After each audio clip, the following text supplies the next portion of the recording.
the Opopka Studios in Oklahoma City, you're watching The Press Row. I'm Jenny Carlson here with Barry Trammell. It's time for our weekly 5 in 5 segment. 5 topics, 5 minutes, a minute each. Barry, let's get right to it.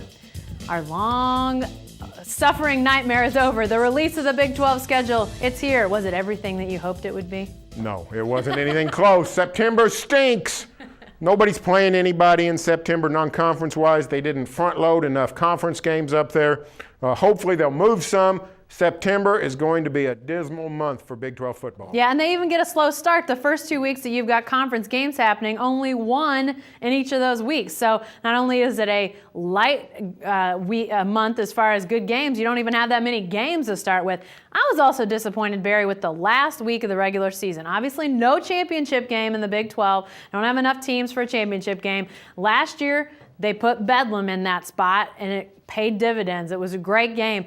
They've got some possible good games in that last week, but you don't think the build-up to Bedlam's going to be great? I mean, just the build-up's going to be fantastic. I would have put Bedlam that last week if I was them. Well, or OU at West Virginia. Yeah. I think that would have been a really cool finale. All right, what about this one, Barry? The team with the best schedule in the Big 12. Who you like for best schedule? Well, you know what? I sort of like Texas Tech for this reason. The Red Raiders weren't any good last year, but that's sort of an aberration. They're usually pretty good, so you think maybe they'll be decent again.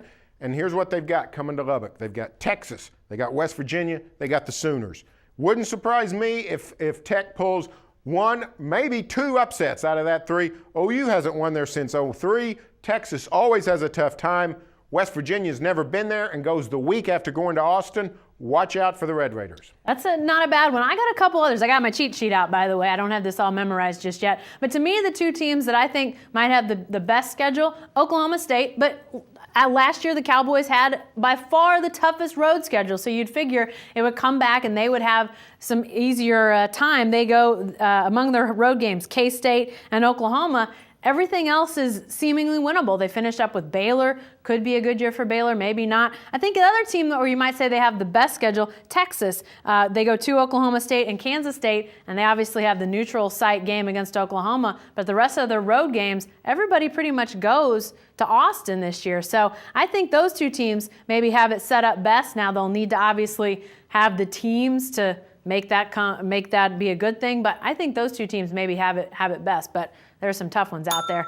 How about we talk about the team with the toughest schedule, Barry? Well, I'm going to have to go with the TCU Horned Frogs. Here's what happened with the Frogs. They opened with the 2 weaklings of the conference historically, KU, Iowa State. Then they go to Baylor. Look at the end of the schedule. They got everybody backloaded. Oklahoma State, Oklahoma, Texas, West Virginia, TCU is going to have a very, very tough finish. I think they've got a very tough schedule in year 1. I was very optimistic for TCU.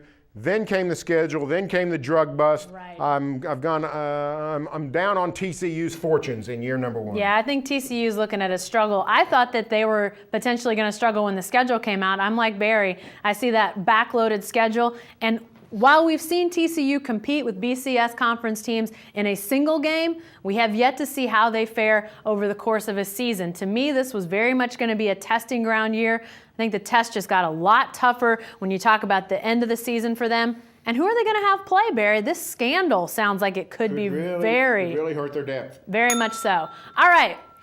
Barry, speaking of schedules, how do you keep your schedule? Well, you would think very highly of me if I was pulled out one of these trinkets, only fancier, and had everything on here. But no, I'm old school. I got everything here in my calendar book. I got my dates. I got my phone numbers. I got everything, all I need right here. This is all I need. And when the Russians take over our communication system, I'll still be functioning. Everybody else will have no clue. And folks, he's got it color coded too, by the way. Just to point out, every game color coded so we can find him quick. Okay, I do use my phone to keep my schedule, but I also have a printed copy. I don't keep it in my coat pocket like Mr. Trammell over here. But just seeing it written down, Barry, there's something very comforting about that. But I'll also admit, having the alarm on the phone, I need that some days. All right, lastly, on the 5 and 5. Barry, this is not a scheduling question. This is a Linsanity question. Have you bought in? No, I'm not buying in. I'm not buying in until I see him play with Carmelo. I mean, when Carmelo comes back, Lin's going to drive the ball, kick it to the wing, and that's the last he's going to see of the basketball for 3 weeks. He's not getting the ball back with Carmelo Anthony on the team. I want to see if Jeremy Lin can make the Knicks a functional team with Carmelo Anthony in the lineup. If he does that, I'll vote him into the Hall of Fame next year.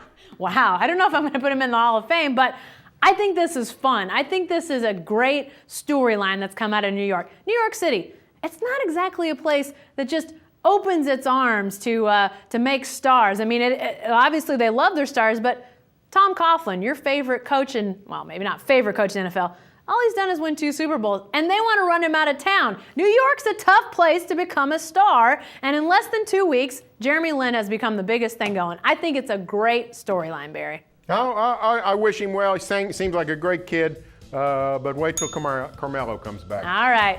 Be sure to stay with the best coverage team anywhere at newsok.com and every day in the Oklahoman.